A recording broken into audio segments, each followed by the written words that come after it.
महान मनोवैज्ञानिक Edward Thorndike का एक विचार मुझे बहुत प्रेरित करता है और मैं आपसे शेयर भी करना चाहता हूं।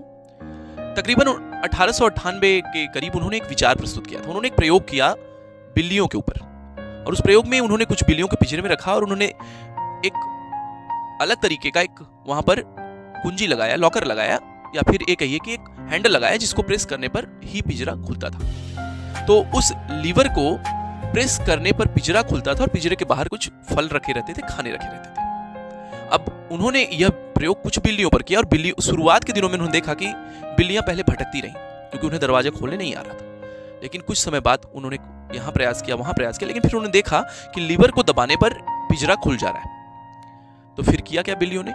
अब बाद के दिनों में जब दिन बढ़ते गए, एक ही बिल्ली को वे डालते थे, तो बिल्लियों ने सीख लिया कि लीवर कैसे दबाना है, पिंजरा कैसे खोलना है।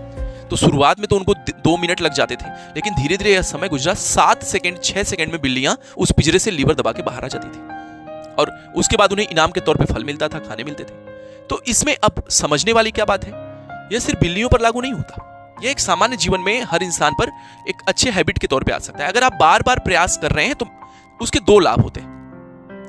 पहले तो जब आप बार बार प्रयास करते हैं तो आप कुछ चीजों को ढूंढते हैं और कुछ शॉर्टकट, कुछ अच्छे चीजों को प्राप्त भी करते हैं। तो फायदे 2 होते हैं। पहला फायदा यह होता है कि आप कम समय में काम को कर लेते हैं, और दूसरा फायदा आपका यह होता है कि आपके काम की एक्यूरेसी बढ़ जाती है, आपके काम में गलतियां कम हो जाती हैं।